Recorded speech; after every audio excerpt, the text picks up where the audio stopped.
नमस्कार दोस्तों, welcome to study point. मैं हूं सौरभ शुक्ला। दोस्तों, इस वीडियो में हम बिहार दरोगा मुख्य परीक्षा के लिए सामान्य हिंदी के 50 प्रश्न लेकर आए हैं। देखिए, आपको पता है कि सामान्य हिंदी क्वालिफाई करना ज़रूरी है, तभी आपके जो है सामान्य अध्ययन का जो है कॉपी चेक किया जाएगा। इसलिए जो है आप सामान्य हिंदी को बिल्कुल छोड़िए मत। आप इसका जो है 1 घंटे 2 घंटे इसको भी प्रैक्टिस करिए। 50 में से आप कितने प्रश्न सही कर पाते हैं, हमें ज़रूर बताइएगा। चैनल पर अगर नया है जरूर सब्सक्राइब कर दीजिएगा और वीडियो को जरूर शेयर करिएगा। आइए शुरू करते हैं आज का वीडियो। देखिए, पहला प्रश्न क्या कि दिए गए शब्दों में प्रयुक्त संधि का नाम जो है ज्ञात करना है, यानी कि हमें निम्नलिखित में से संधि का जो है नाम पता करना है। तो आपको ध्यान से देखना है और आप अपना आंसर जरूर दीजिएगा। तो देखिए, पहला जो हमारा शब्द है वो है स्वागतम। तो स्वागतम में कौन सी संधि प्रयुक्त हुई है, यही आपको पहचाना। देखिए, तो स्वागतम का अगर हम संधि विच्छेद करेंगे तो क्या आएगा, सु प्लस आगतम। आपको संधि का विच्छेद करना आना चाहिए, तो क्या होगा, सु प्लस आगतम। तो देखिए, जहाँ पर उ का देखिए, जब हमारा इसमें हमारा सही आंसर क्या हो जाएगा। देखिए, पहली बात हम बताते हैं आपको, यहाँ पर हमारा यड़ संधि हो जाएगा। अब यड़ संधि के लिए आपको याद कैसे रखना होगा, जहाँ पर अ या आ के बाद अगर ई आए, अ या आ के बाद क्या आए, ई आए, तो उसका क्या हो जाता है, ई का य हो जाता है, और उ का यानी कि छोटा उ या बड़ा उ आया तो उसका व हो जाता है। तो देखिए, सु में हमारा क्या आया है, उ, तो उ जहाँ पर भी आता है इसका व हो जाता है। तो सु आगतम में क्या हो जाएगा, स्वागतम व। तो यहाँ पर हमारा क्या हो जाएगा, यड़ संधि। तो आपको बस याद रखना है, यड़ संधि में ई का य हो जाता है और उ का व हो जाता है। तो ये प्रश्न अगर याद है तो आप क्वेश्चन गलत नहीं करेंगे। भानुदय में कौन सी संधि होगी, तो भानुदय का अगर हम विच्छेद करेंगे तो क्या आ जाएगा, भानु प्लस उदय।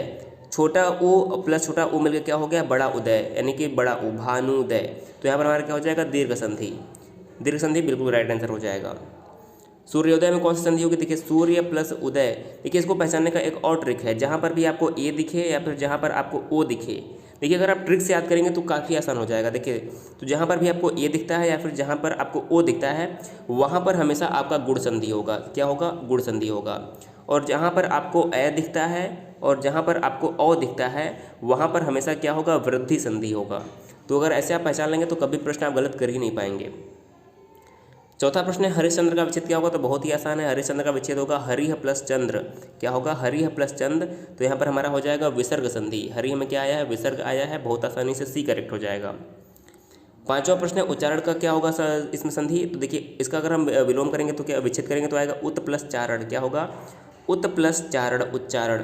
तो यहाँ पर हमारा क्या हो जाएगा, उत में त आया है व्यंजन, तो व्यंजन संधि हो जाएगा।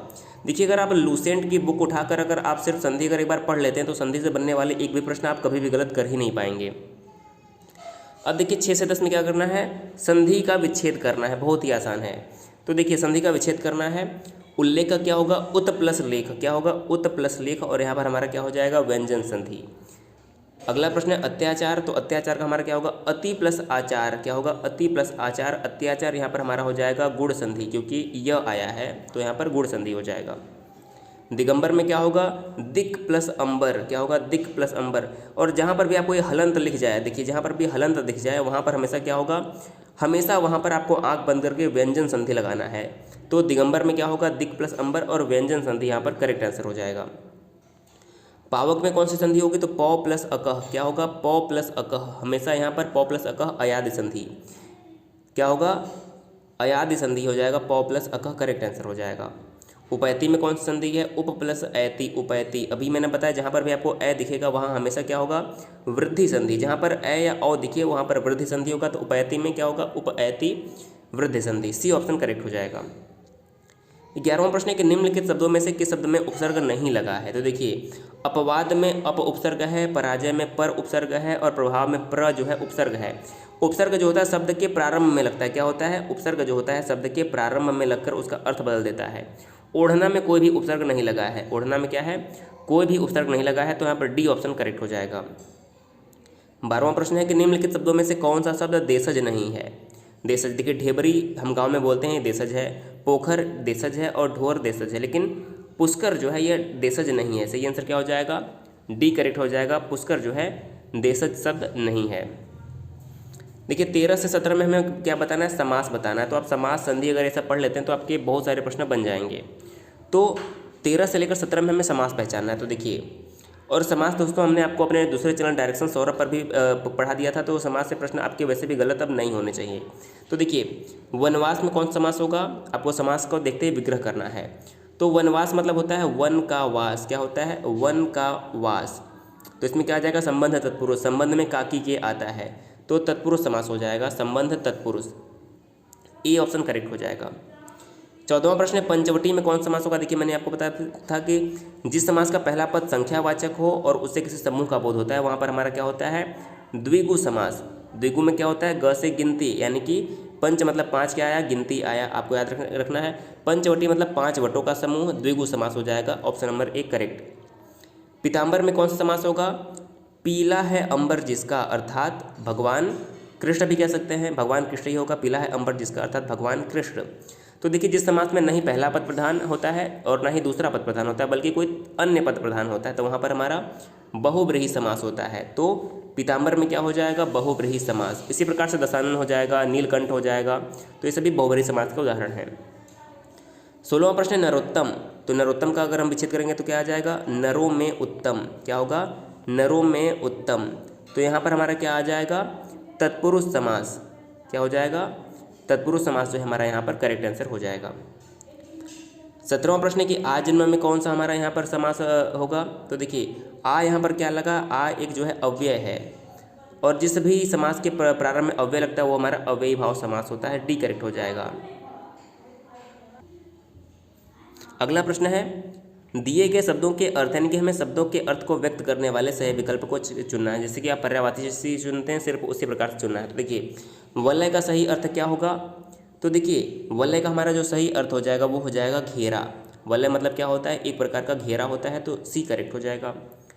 संपुट क्या होता है, देखिए संपुट हम कहते हैं बधी हुई जो अंजलि होती है उसे हम संपुट कहते हैं, तो यहाँ पर क्या हो जाएगा, ऑप्शन नंबर बी करेक्ट हो जाएगा। प्रभंजन मतलब क्या होता है, देखिए जो तेज वायु होती है उसी को हम प्रभंजन कहते हैं। देखिए ये सब जो क्वेश्चन है आपको लगातार जो है पर्यायवाची जितने पढ़ सकते हैं पढ़िए, विलोम जितने पढ़ सकते हैं पढ़िए, तभी जो है आप ये सब प्रश्न आसानी से सही कर पाएंगे। पुष्कल मीन्स क्या होता है, देखिए पुष्कल मीन्स होता है हमारा बहुत सा। क्या होता है, बहुत सा मतलब होता है पुष्कल, सी करेक्ट हो जाएगा। प्रत्यागमन मतलब क्या होता है, देखिए आगमन मतलब आना होता है, प्रत्यागमन मतलब वापस जाना। क्या होता है, प्रत्यागमन मतलब वापस जाना, करेक्ट हो जाएगा। परिवाद का हमारा सही आंसर क्या हो जाएगा, देखिए 23वें प्रश्न का परिवाद मतलब हो जाएगा निंदा करना, किसी का निंदा मतलब परिवाद करना। अगला प्रश्न हो जाएगा शबनम। देखिए शबनम बहुत ही आसान शब्द है, शबनम मतलब होता है ओस। क्या होता है, शबनम मतलब होता है ओस को हम शबनम कहते हैं। 25वां प्रश्न है नैसर्गिक। तो नैसर्गिक को हम क्या कहते हैं, प्राकृतिक मतलब होता है नैसर्गिक, तो ऑप्शन नंबर ए करेक्ट हो जाएगा। और बात करें कि अस्मिता मतलब क्या होता है, तो अस्मिता मतलब हमारा होता है स्वाभिमान, डी करेक्ट हो जाएगा। अब देखिए दिए हुए शब्दों में भिन्न अर्थ वाले शब्दों को हमें चुनना है, यानी कि 4 शब्द दिए हुए हैं जिनमें से 3 समान होंगे, एक भिन्न होगा और उसी भिन्न अर्थ वाले शब्दों को हमें पहचानना है। तो जैसे देखिए इंद्र, सुरेश और सुरेंद्र सब इंद्र के ही पर्यायवाची हैं। देखिए इंद्र हो गया, सुरेश हो गया और सुरेंद्र, ये तीनों इंद्र के पर्यायवाची हैं। लेकिन जो धनाधिप है यह कुबेर का पर्यायवाची है। क्या है, कुबेर का पर्यायवाची। तो सी जो है यह भिन्न अर्थ वाला है, तो यहाँ पर आपको सी जो है करेक्ट आंसर हो जाएगा। ऐसे प्रश्न एग्जाम में ज़रूर बनते हैं। अब देखिए 28वें में क्या दिया है, सरस्वती, वाचा और शारदा, ये तीनों किसके पर्यायवाची हैं, सरस्वती माता के, और जो धनद है इससे भिन्न है, तो सी ऑप्शन यहाँ पर करेक्ट हो जाएगा। 29वां प्रश्न देखिए क्या है, आत्मजा मतलब पुत्री होता है, नंदिनी मतलब पुत्री होता है और कन्या मतलब पुत्री होता है, लेकिन भार्या मतलब क्या होता है, पत्नी होता है, पत्नी। तो यहाँ पर हमारा सी जो है भिन्न है, करेक्ट हो जाएगा। 30वां प्रश्न है सारंग। देखिए सारंग मतलब क्या होता है, ये काफ़ी इंपॉर्टेंट प्रश्न है 30वां, तो आपको ध्यान से देखना है। देखिए सारंग, सिखी और मयूर, इन तीनों मतलब क्या होता है, मोर ही होता है। विसिख जो है यहाँ पर अलग हो जाएगा, सी। 31वां प्रश्न है, देखिए मृगेंद्र, मृगराज और व्याघ्र, ये तीनों बाघ के ही पर्यायवाची हैं, लेकिन जो तुरंग है, तुरंग जो हमारा होता है घोड़े का पर्यायवाची होता है, तो हमारे यहाँ पर क्या हो जाएगा, ऑप्शन नंबर ए जो है तुरंग जो है भिन्न हो जाएगा। 32वां प्रश्न है, देखिए पावक मतलब क्या होता है, अग्नि। अनल मतलब भी क्या होता है, अग्नि। कृषाणु मतलब भी क्या होता है, अग्नि। लेकिन अनिल मतलब क्या होता है, वायु। तो सही क्या हो जाएगा, बी, अनिल जो है यहाँ पर भिन्न है। 33वां प्रश्न देखिए व्योम मतलब क्या होता है, आकाश। नभ मतलब भी क्या होता है, आकाश। और गगन मतलब भी जो होता है आकाश। तल जो है ऑप्शन नंबर सी ये भिन्न है, तो सी यहाँ पर करेक्ट हो जाएगा। उसी प्रकार से देखिए 34वें प्रश्न में लोचन मतलब नेत्र होता है, नयन मतलब नेत्र होता है, चक्षु मतलब भी नेत्र होता है, लेकिन जलज मतलब क्या होता है, कमल। जल में जन्म लेने वाला क्या होता है, कमल। बी जो है भिन्न है। 35वां प्रश्न है भागीरथी मतलब गंगा। सुरसरी मतलब भी गंगा, जानवी मतलब भी गंगा होता है, लेकिन कालिंदी मतलब क्या होता है, कालिंदी जो है यमुना का पर्यायवाची है, तो डी करेक्ट हो जाएगा। देखिए इस प्रकार के प्रश्न आपके एग्जाम में ज़रूर बनेंगे, तो आपको लगातार जो है रिवीजन करते रहना है। 36 से 42 में देखिए हमें सही विलोम शब्द पहचानना है, तो विलोम शब्द भी काफ़ी एग्जाम में पूछे जाते हैं। तो देखिए अज्ञ का हमारा विलोम क्या होगा, बहुत ही इंपॉर्टेंट प्रश्न है। अज्ञ का विलोम होगा विज्ञ, क्या होगा, अज्ञ मतलब का विलोम होगा विज्ञ। यथार्थ का विलोम क्या होगा, यथार्थ का विलोम होगा कल्पित, क्या होगा, कल्पित। कटु का क्या होगा, कटु का विलोम होगा मृदु, क्या होगा, कटु का होगा मृदु। और नीरस का विलोम क्या होगा, सरस। एकदम आपको क्लियर आंसर देना है, ऐसे ही करेक्ट आंसर हो जाएगा। ओजस्विनी का क्या होगा, निर्जस्वी, क्या होगा, निर्जस्वी। अर्पण का क्या होगा, अर्पण मतलब देना, ग्रहण करना, ये इसका हो जाएगा। गत्यात्मक मतलब इसका हमारा विलोम क्या हो जाएगा, गत्यात्मक का स्थिर। गत्यात्मक मतलब गति में, स्थिर मतलब रुका हुआ। तो 42वें का क्या हो जाएगा, 42वें का बी ऑप्शन जो है बिल्कुल राइट आंसर हो जाएगा। अगला प्रश्न देखिए क्या लिखा है कि 43-44 में वाक्यांश के लिए एक शब्द का हमें जो है चयन करना है। तो देखिए जिस स्त्री का पति जीवित हो उसे हम क्या कहते हैं, विधवा। जिस स्त्री का पति मर गया हो उसे हम विधवा कहते हैं, और जिस स्त्री का पति जीवित हो उसे हम सधवा कहते हैं। तो सी ऑप्शन करेक्ट हो जाएगा।